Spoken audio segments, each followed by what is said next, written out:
Bonjour à tous, bienvenue dans cette nouvelle vidéo. Premièrement, je voudrais vous remercier parce que vous êtes de plus en plus à suivre la chaîne. Je reçois souvent des commentaires très sympathiques, c'est vraiment très gentil. Je suis vraiment navré de ne pas vous poster du contenu souvent, mais malheureusement, mon temps est limité, hein. Je vous suis très reconnaissant de continuer à suivre cette chaîne, de continuer à la faire évoluer. Là, vous voyez que je suis équipé d'un microphone sans fil. J'ai également changé mon caméscope, hein. Je suis passé sur un caméscope 4K. Je verrai si je vous sors les vidéos en 4K ou pas. Mais voilà, maintenant vous aurez un meilleur son et en théorie une meilleure image pour avoir des vidéos qui, j'espère, seront de meilleure qualité. Cette petite introduction étant passée, aujourd'hui on va s'intéresser à cet appareil. Cet appareil, c'est un magnétophone à bande, hein, typique des années 70. C'est un Sony, un TC377 que j'ai pu acheter en vide-grenier pour une bouchée de pain. Je crois que j'ai payé ça 15 €, qui est en bon état général, mais qui réclame un peu d'amour, un peu d'attention, vous voyez, pour qu'il soit vraiment bien. Cet appareil-là, je l'ai branché au secteur une fois. Il a fonctionné très mal, c'est-à-dire que je n'avais pas les rouleaux là qui tournaient. J'avais par contre les vumètres en bas qui s'éclairaient bien, donc l'appareil était sous tension. À un moment, j'ai eu les moteurs qui ont bien marché, je l'ai fait tourner pendant 15 minutes. Bon, je me suis dit, c'est nickel, le truc il tourne, il a l'air de lire à peu près une bande, j'avais du son qui sortait. Peut-être changer les courroies et ça devrait repartir. Et au bout de 16 minutes, j'ai entendu un gros bang, suivi d'une odeur de fumée et d'un peu de fumée qui sortait de l'appareil. Bon, ben, je me suis dit, c'est pas grave, j'ai dû casser un de ces condensateurs Rifa, là, qui, dans des appareils de ces années-là, sont légion, il y en a partout, vraiment. Et ces condensateurs-là, vous pouvez être sûr qu'à un moment ou un autre, ils vont casser. Ils vont casser, c'est obligé. C'est dans leur conception, à l'époque, ils étaient tous faits pareil. Et malheureusement, ils cassent tous de la même manière, c'est-à-dire qu'en fait, ils explosent, ils s'ouvrent en deux.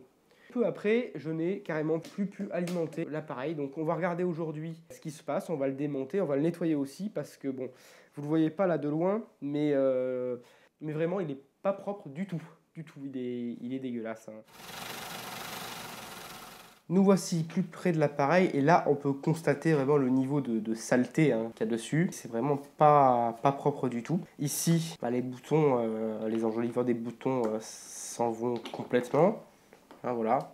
Sinon, à part ça, il est en globalement bon état général. Il y a un compteur de temps de bande. Ici, on peut sélectionner la vitesse de la bande. On peut enregistrer sur une voix, sur l'autre, depuis le micro, depuis la ligne. Quand on utilise un micro, on peut mettre un atténuateur. Ici, ça c'est pour régler les niveaux d'enregistrement, hein. Quand vous faites un enregistrement, c'est comme sur une cassette audio standard. Il ne faut pas que vous dépassiez la limite de saturation de la bande. Si on se place sur le côté de l'appareil, on voit que c'est un appareil qui est quand même relativement bien conçu parce que vous voyez les tensions, on va de 110 à 240 volts avec la possibilité de sélectionner ici. J'ai bien vérifié, on est bien sélectionné sur le 220 volts, donc pour l'utilisation en France. La prise, c'est une prise standard, la même que vous avez sur les ordinateurs, une prise IEC. À l'arrière, vous n'avez rien. On peut croire que ceci est un haut-parleur.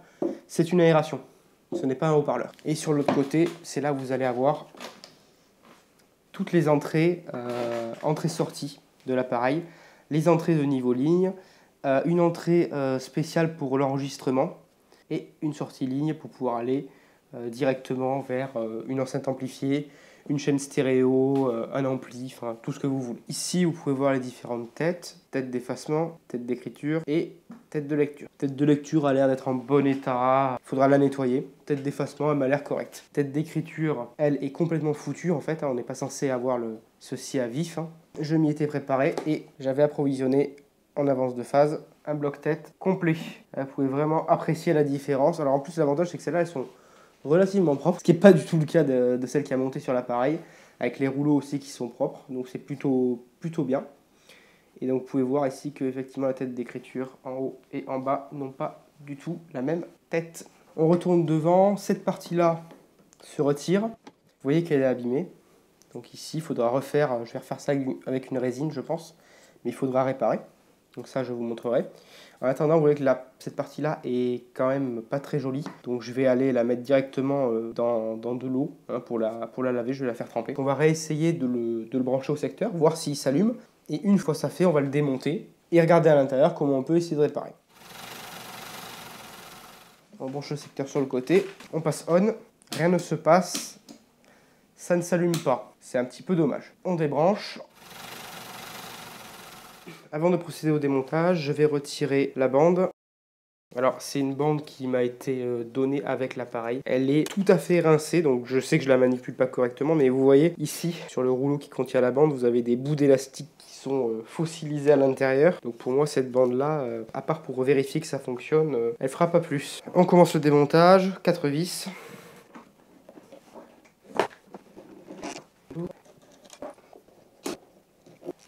Les 4 vis ont été retirées, on devrait pouvoir enlever toute la machine de son socle en bois. Alors, peut-être qu'en la levant, ça sera plus simple.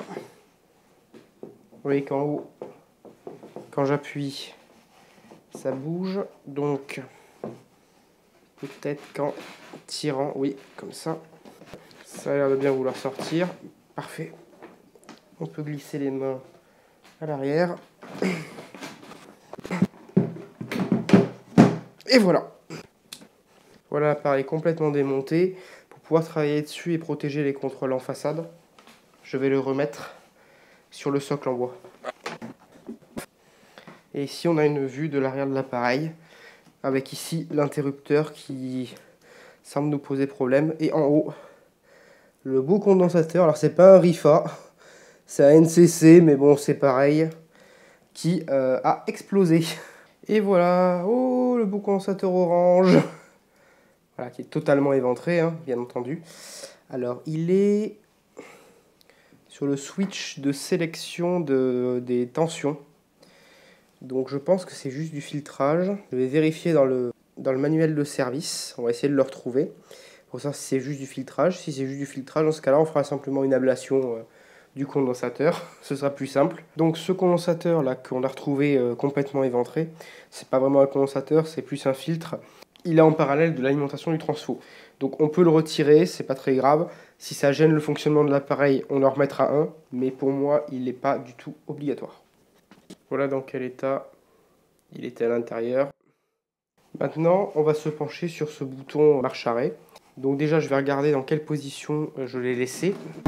Qui est en off, je vais le passer en on. On va démonter le capot en plastique et vérifier la continuité du bouton. Donc on sort un multimètre en mode testeur de continuité. Alors dans l'idéal il faudrait débrancher tout le circuit, mais bon, là sur un interrupteur qui coupe le 220, je pense qu'on devrait avoir un résultat qui est réaliste. Donc entre ici et ici, donc déjà l'interrupteur il marche au moins d'un côté et de l'autre. Ben voilà, il est coupé.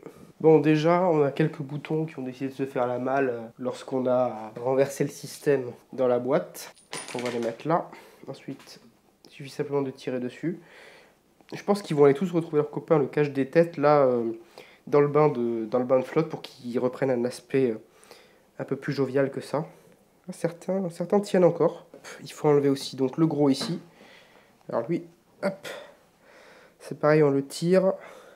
Et vous voyez que c'est quand même bien fait parce que c'est un bouton qui est entièrement métallique. Avec un faux cuir qui est collé dessus, c'est plutôt joli. Si j'en crois le manuel de service, la façade peut se retirer en enlevant les 4 vis. Ne pas oublier la 5e vis au centre, sous les têtes. Et ne pas oublier les 2 guides qui servent à rentrer le cache-tête. Voilà, donc là j'ai le bouton qui me gêne. Hop, on va lui faire un tour. Donc c'est dans le sens des aiguilles du montre. Voilà, et on peut enlever la façade. Et donc la façade, elle va aller rejoindre tous les petits copains, les boutons et le cache-tête. On va passer un gros coup de soufflette, enfin de bombe à air sec plutôt. Et on va passer un gros coup de pinceau aussi pour pouvoir nettoyer tout ça parce que c'est vraiment pas très propre.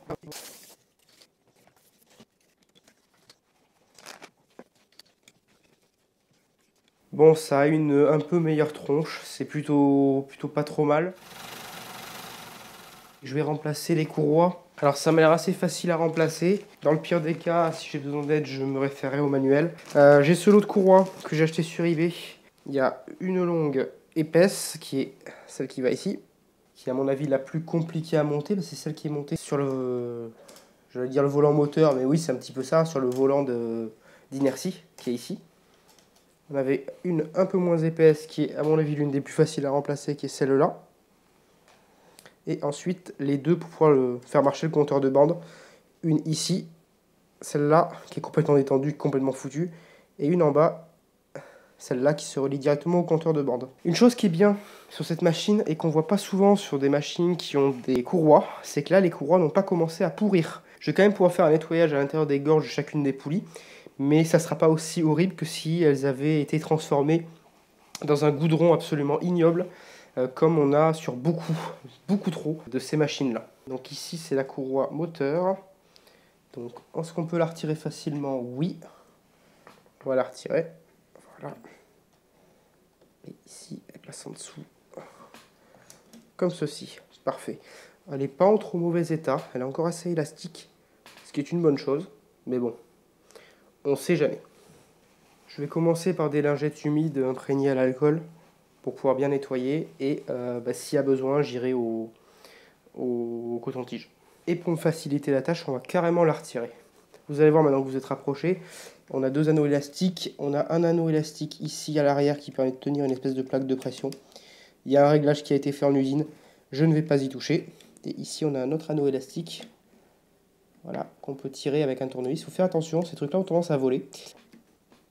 Voilà, qui permet de retirer la poulie complète. Bien entendu, cette pièce-là sera relubrifiée avant remontage. Donc on a accès à l'arrière de la poulie. C'est sale, mais c'est pas non plus horrible. C'est plutôt bien. C'est les poulies qui servent de frein pour moi là-dessus. On va nettoyer ici parce que de toute façon on va regresser. Mais il n'y a pas encore la graisse d'origine, donc c'est qu'elle est de bonne qualité, elle n'a pas séché. Pour cette partie-là, je pense qu'on va pas trop avoir le choix, ça va être coton-tige et on va faire tourner à l'intérieur. Alors le moteur, l'avantage c'est qu'il est accessible depuis derrière. Donc je peux le faire tourner. Bon, c'est nickel, il n'y a plus de résidus. Allez, on va remonter la poulie, mettre un peu de gras.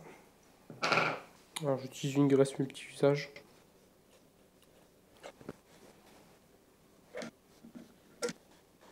On va remettre également la petite rondelle.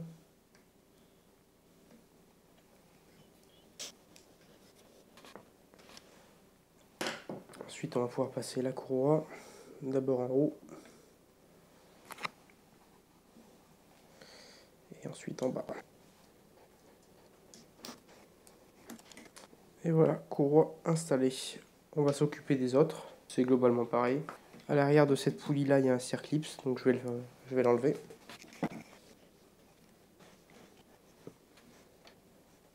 On va nettoyer.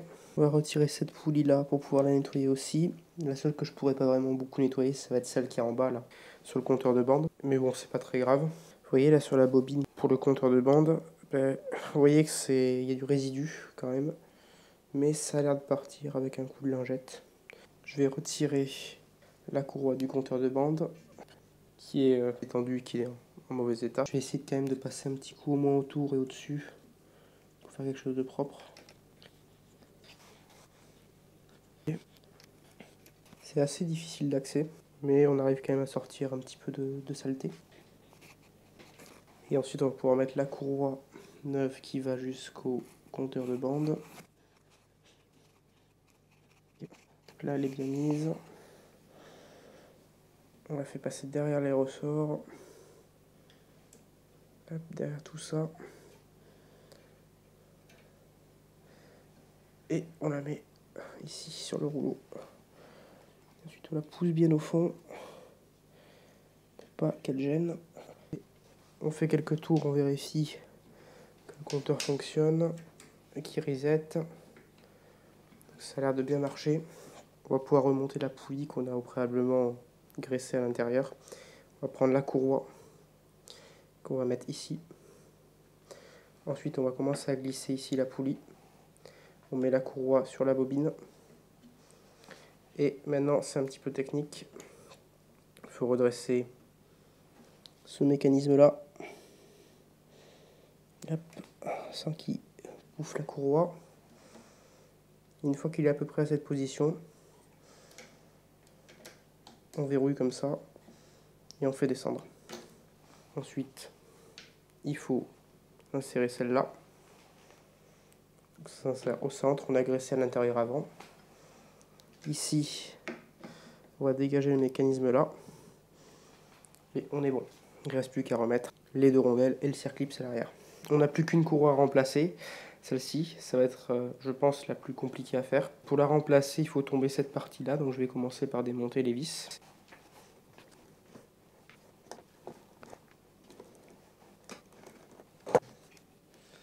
Donc ça nous laisse un peu plus d'accès à la courroie pour pouvoir la passer derrière. On va enlever la courroie. On passe derrière la roue. Tac. Et on va pouvoir enfin la retirer. Parfait. On va nettoyer. Si on peut le retirer en entier, ça serait vachement bien. Voilà. Voilà la pièce. Donc ici, je vais nettoyer cette partie qui est un peu corrodée là, histoire d'avoir un truc qui soit un peu plus neuf. Et je vais en profiter pour nettoyer l'intérieur. Donc j'ai simplement eu à frotter en fait pour pouvoir retrouver un aspect qui soit convenable. Donc c'est très bien. On va pouvoir la réinstaller. On va démonter celle du dessus.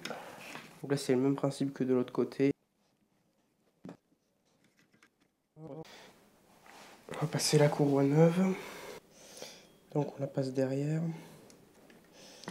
Je pense si retirer la poulie, ça serait pas plus simple. Voilà. Hop. Derrière la poulie. Derrière, hop, ça. On l'enclenche sur la rainure. Et on remet la poulie. Alors, hop, dans le bon sens. Voilà, comme ça. Parfait. On va remettre le mécanisme à sa place, tout en tenant la courroie en haut. Parfait, on est centré de partout, on peut même remettre les vis.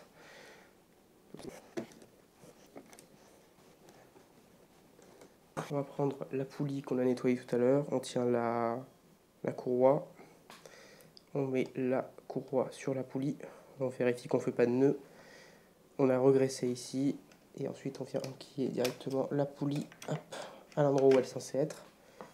On vérifie les mobilités, ça me paraît correct, et on remonte ceci. Pareil, il faut lubrifier avant à l'intérieur. Baisser l'espèce de frein. Et voilà, il ne reste plus qu'à aller derrière, remonter le circlips et les deux rondelles. Attaquons-nous maintenant au remplacement du bloc complet de tête, lecture, écriture, effacement. J'ai retiré les fils là, sur la tête d'occasion que j'avais récupérée. Je l'ai nettoyée, donc elle est propre. Nettoyée ici avec un coton-tige hein, et un peu d'alcool isopropylique, c'est très bien. Et ensuite on va pouvoir donc relier les fils, juste refaire les soudures. Et on aura un bloc de tête en théorie 100% fonctionnel. En premier il va falloir retirer donc les 3 vis, c'est celles qui sont repérées par un trait de peinture. Alors l'avantage quand on remplace un bloc de tête comme ça, c'est qu'en théorie on n'a pas à refaire toute la partie alignement, parce que les têtes sont réglables. Vous voyez elles ont des vis avec des ressorts, donc elles sont entièrement réglables. Et en théorie on n'a pas à refaire la partie alignement. La tête est désolidarisée de l'ensemble. On va dessouder, alors ce que je vais faire c'est que je vais faire au fur et à mesure, je vais dessouder ici, je vais ressouder sur celle-là, et on va avancer comme ça.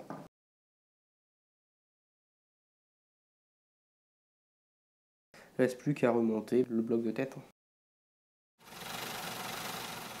On passe au problème de bouton power, donc je vais dessouder le rouge et le jaune. Bon finalement quand je vois comment c'est fait, je vais plutôt les couper, ça va être plus simple. Et ce que je vais faire, c'est que je vais les dénuder ici, les ressouder et mettre une gaine thermo.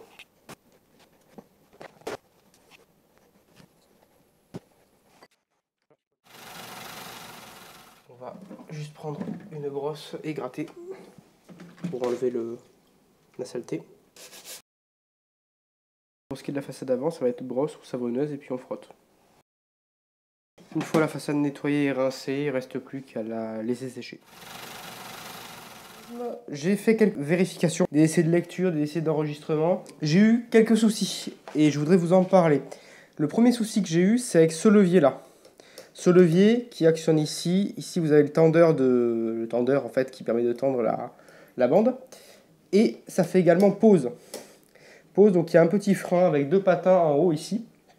qui est placé. Ce qu'il faut savoir, c'est que ce truc-là est réglable. En fait, ce qui se passait, c'est que j'avais cette poignée, là, cette roue folle, qui en mode lecture n'était pas libre. Et donc, du coup, elle me freinait la vitesse de ce rouleau, ce qui me freinait au final la vitesse de la bande. Et donc, j'avais du Wow and Flutter qui montait en flèche, une vitesse qui n'était pas du tout la vitesse imposée par le sélecteur. Donc, pour pouvoir régler ce truc-là, vous avez ici un excentrique. Donc, la partie couleur bronze ici, vous avez un excentrique. Il faut la tourner de manière à avoir, quand on est en mode lecture, avec une bande tendue à peu près comme ça, de manière à ne pas avoir le frein de la pause qui est enclenché. Aussi, autre chose, les commandes et tout ce qui est interrupteur accusent leur âge, j'ai envie de dire, et donc nécessitent un passage de ce produit. Voilà, du nettoyant de contact, j'en ai passé notamment sur ceux-là. Ça, c'est les interrupteurs qui permettent de sélectionner si on écoute la source qui est en entrée ligne ou l'enregistrement sur la cassette. C'est très utile quand on fait des enregistrements. Et donc, du coup, ces interrupteurs-là ont mal vieilli, entre guillemets, sont oxydés et du coup ne fonctionnent pas. Moi, je me suis contenté de passer du nettoyant contact à l'intérieur. C'est accessible depuis l'arrière, vous pouvez en mettre. De les manipuler plusieurs fois. Et maintenant, on a un contact franc sur les deux. Pareil pour les potentiomètres de réglage de niveau. À l'intérieur, par-dessous, vous pouvez venir glisser la canule. Vous aspergez et vous le faites tourner. Et en théorie, vous n'aurez plus de soucis avec ça. J'ai également profité pour graisser tous les points sur lesquels il y avait déjà de la graisse d'origine. J'ai nettoyé aussi la poulie qui est à l'intérieur, là, qui fait celle d'entraînement du cabestan, hein, qui est juste au fond, là, qui est très difficile à voir, mais j'ai passé un coup d'alcool pour nettoyer. Ici, pareil. Donc j'ai quand même bien nettoyé le système. Et le système fonctionne de manière nominale. Il est capable de lire une bande, d'enregistrer sur une bande. La bande que j'ai et pas de première fraîcheur, mais ça fonctionne. On va maintenant s'attaquer au bouton de réglage. Donc le bouton de réglage il est constitué de 3 parties. Une partie plastique, une partie bague avec indicateur basse qui s'assemble comme ça. Et enfin une troisième partie chapeau qui s'assemble comme ça. Le tout étant collé. Donc ici on a un bouton exemple qui est complet et il suffit simplement de faire les autres.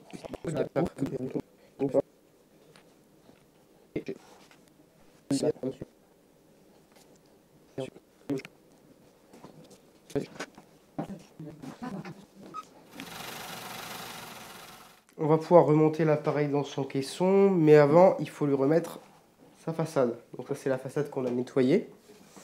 Elle est revenue assez propre. Donc je vais retourner la façade comme ceci. Je vais retourner ça comme ça pour que ce soit plus facile pour moi. Et ensuite je vais récupérer le mécanisme et le reposer sur la façade. Alors la partie compliquée va être les vumètres.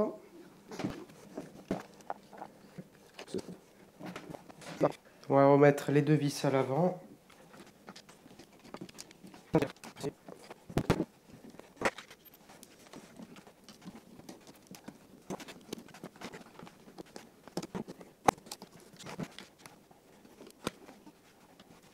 On va pouvoir remettre les boutons sur la façade. Pour tous les boutons de réglage des niveaux d'entrée ligne ou des niveaux de microphone, il y a une astuce, c'est-à-dire que vous allez prendre le bouton comme ça. Vous allez faire aller le potentiomètre au maximum et ensuite vous prenez le petit curseur, vous l'alignez avec max. Hop. Et vous enfoncez. Et de l'autre côté, on a min et ici max. Min. Max. Et on répète pour tous les autres niveaux. On va installer le sélecteur qui permet de passer de pause à avance rapide, retour rapide et lecture. Donc il y a un doigt d'indexage. On le place. Alors il faut le bouger un peu et on l'enfonce. Et là, on peut manipuler l'appareil J'ai tenté d'écarter ici là, les deux pions pour pouvoir monter le cache-tête. Celui-là, je l'ai écarté, il n'a pas cassé, mais il est à la limite de casser. Celui-là, je l'ai écarté et il a cassé. On va pouvoir maintenant replacer l'ensemble dans le boîtier. Donc là, il faut aligner en fait l'ensemble dans le boîtier. C'est pas extrêmement compliqué.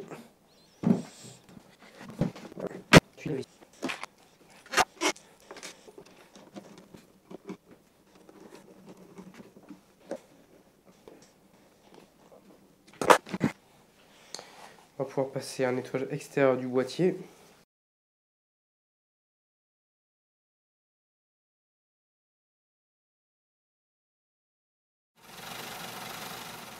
Voici l'appareil entièrement nettoyé, en théorie fonctionnel. Il ne reste plus qu'à le tester. Première chose qu'on va faire, c'est qu'on va brancher le cordon secteur. Le cordon secteur est branché. On va ensuite allumer ici au bouton power. Les deux vumètres s'allument, ce qui veut dire que l'appareil est sous tension. On va passer bien entendu le moniteur sur tape, le type de bande sur normal. On va retirer le cache, on se concentrera sur la réparation du cache dans une prochaine vidéo. On va prendre un rouleau vide qu'on va mettre sur le côté droit. On enfonce, on tire, on verrouille. On a ensuite une bobine avec sa bande magnétique à l'intérieur. Donc du côté gauche, on soulève, on verrouille comme pour l'autre côté. On prend le bout de la bande, on le fait passer ici. Ici, vous avez un interrupteur à levier qui est la détection de la présence de la bande. Ça, c'est le tendeur automatique qui fait aussi système de pause. Donc là, ce levier, quand il est vers le haut, c'est qu'il y a une bande magnétique qui est insérée. Ça active un interrupteur qui va ensuite activer le moteur qui fait tourner l'ensemble dans la machine. C'est ce qui permet aussi de détecter la fin de bande et d'engager les freins sur les deux bobines. Donc on passe ici donc sous l'interrupteur, ensuite on passe au-dessus du tendeur, en dessous ici, comme ceci, et ensuite là. Ici on fait tourner, on se positionne dans la rigole, on maintient et on fait tourner. Faire au moins un tour et demi, voilà. Et on est prêt à démarrer. Ce que je vais faire, c'est que je vais enregistrer de la musique, qu'on va pouvoir écouter, de la musique libre de droit. Pour faire ça, je vais me servir des entrées lignes qu'il y a sur le côté. Et pour pouvoir écouter, je me servirai de la sortie ligne qui est ici, reliée sur un haut-parleur amplifié. J'ai trouvé une piste musicale qui s'avère pour moi appropriée. Hein. C'est Summer of 1984 de RKVC. Je vais vous montrer comment on fait pour faire un enregistrement. Premièrement, ce qu'on peut faire, c'est se mettre sur source. Alors moi, j'ai pas envie de régler le niveau indépendamment de droite et gauche, donc par défaut, je les mets au maximum. Et en fait, c'est ma source, donc mon ordinateur, sur lequel je vais régler le niveau pour pouvoir être sûr de ne pas se saturer. Ici, si on dépasse plus 3, en fait, on vient saturer ce qu'on peut enregistrer sur la bande magnétique, et donc on vient dégrader le son. Autre chose que je vais faire aussi, je sais que cette bande magnétique, elle n'est pas de très bonne qualité, donc je vais faire de l'avance rapide jusqu'à atteindre au moins 30 ici sur le compteur, parce que je sais que j'ai un passage de cette bande là, j'ai déjà essayé avant, je sais que j'ai un passage qui est pourri et on n'aura pas un son de bonne qualité. On est calé à 50, je reset le compteur. Ce que je vais faire, c'est que je vais me mettre en mode source et je vais lire la musique sur mon ordinateur. Je vais lancer la lecture sur un passage un peu rythmé où il y a beaucoup de sons. Voilà. Donc là, vous voyez directement que sur les vumètres, on est directement à fond. Donc ça, c'est pas très bon. On va réduire un peu le volume. Ouais, volume à 36, ça me paraît plutôt bien. Je vais arrêter la lecture sur l'ordinateur. On revient ici. On passe en mode tape. On appuie sur les deux boutons pour l'enregistrement. On vérifie que nos volumes sont bien réglés. On met le magnétophone en mode lecture. Voilà. Et on appuie sur lecture ici. Vous voyez que les vumètres bougent. Le système écoute la bande magnétique après qu'elle soit enregistrée. Comme ça, vous pouvez voir si vous n'allez pas trop en zone rouge. Il reste maintenant 5 secondes de lecture. Donc du coup, j'arrête l'enregistrement une fois que c'est terminé. Voilà. Ça vient de terminer. Et maintenant, si on veut écouter, il faut revenir en arrière. Donc on a été jusqu'à 53. Il faut revenir en arrière jusqu'à 0. On a commencé à 0. et on est de retour à 0. Maintenant, on va vouloir écouter notre enregistrement. Je vais mettre un petit peu de volume sur le haut-parleur amplifié et il suffit simplement de me mettre en lecture.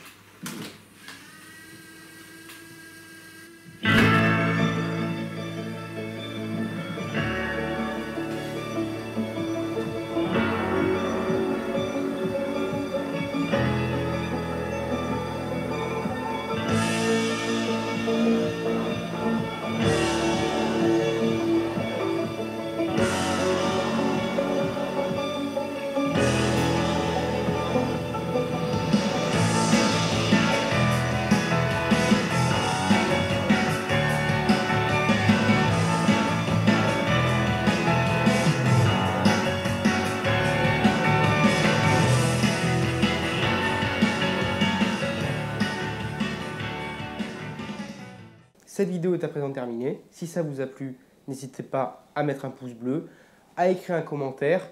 Si le format vous plaît et que les autres vidéos qu'il y a sur ma chaîne vous plaisent, n'hésitez pas à vous abonner. Ça aide vraiment pour développer la chaîne. Et si jamais vous avez des conseils et autres petites choses sur ce genre d'appareil, n'hésitez pas à le marquer en commentaire et on y reviendra une prochaine fois. Autre chose, dans une prochaine vidéo, on s'attaquera à la réparation de cette pièce qui est juste le cache pour les têtes. Et également, dans une autre vidéo, on mesurera les performances, notamment wow and flutter, et on va essayer distorsion, je ne sais pas si j'ai de quoi le faire, pour cet appareil, voir s'il est dans ses spécifications. Merci en tout cas d'avoir suivi, et à la prochaine.